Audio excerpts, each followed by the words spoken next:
So one of the reason of this book reading, why I thought this will be a very useful session, and as I mentioned in many of the thing, it is the worth of $1 trillion to reading this book and really implementing this is like more than that. That is very important. There is nothing that new that he has written here. Almost I will say 70 to 80% of the contents we know that which we have done in our past, which we have learned, and I think most of us have some of these qualities actually. Now it is just recollecting every time ఏంటంటే మనం ఏదైనా ఒక lesson చదివినప్పుడు ఒక recollect చేసుకుంటుంటే ఒక భగవద్గీత చదివాము దాన్ని మళ్ళీ రికలెక్ట్ చేసుకుంటూ ఉంటుంది ప్రాక్టీస్లో. రికలెక్షన్ అనేది లేకపోతే అది ప్రాక్టీస్ అనేది చేయకపోతే అది అలా పోతుంది, మనకు అంతరించిపోతుంది. దీనికోసం ఒకసారి రికలెక్ట్ చేసుకునే దానికి that is one of the main objective of this, and also getting more awareness actually. దీంట్లో ఉన్న సూత్రాలు ఒకరికి ఎట్లా ఏ విధంగా ఉపయోగపడతాయి అని ఒక అవేర్నెస్, దాని యొక్క దీని గురించి మనం కొంచెం డీటెయిల్గా మాట్లాడతాం ఈచ్ టాపిక్ వెళ్ళినప్పుడు. అది చాలా ఉపయోగపడుతుంది దీనికి. అండ్ వెరీ ఇంపార్టెంట్లీ ఫర్ ఈ బుక్ ని ఒక విలువలుగా నాకు పాటిస్తే దాని వల్ల మనకు వచ్చే ఉపయోగం ఏంటి యాక్చువల్లీ.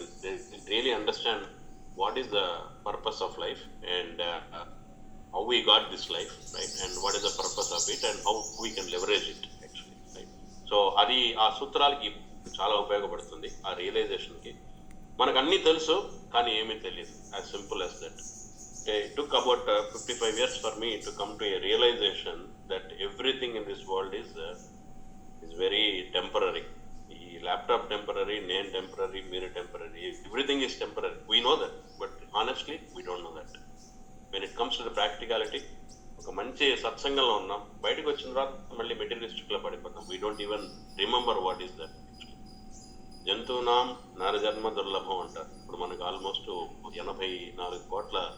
84 లక్షల జీవరాశుల్లో మనకి ఈ ఒక్క మనిషి జన్మ అనేది ఒకటే ఒక జన్మ మనకి బుద్ధి ఇచ్చాడు భగవంతుడు. మిగతా వాటికి మనకి ఒకే ఒక తేడా ఏంటంటే బుద్ధి ఇచ్చాడు, శరీరం ఇచ్చాడు, మనసు ఇచ్చాడు. ఈ మూడింటిని మనం పెట్టుకొని what is that we have to really learn and what is that we have to really చేస్ ఫర్ ఇట్ అంటే వచ్చే జన్మ లేకుండా చేసుకోవాలి.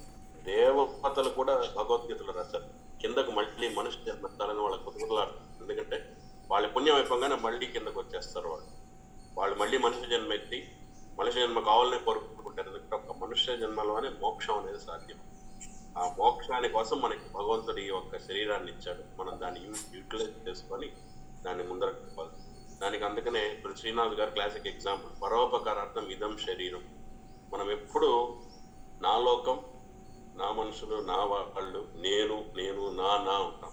ఆ నా పోవాలి, దాని తర్వాత మా అనేది కూడా పోవాలి.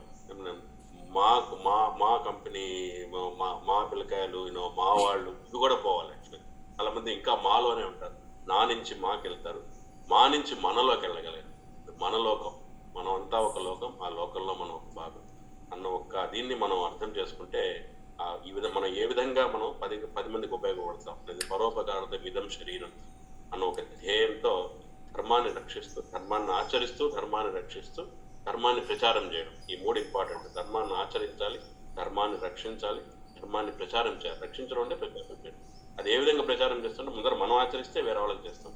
అట్లా ఆయన is a live example for many of us know about it and for getting this liberation which is moksha actually. For that this book will be really helpful in many aspects.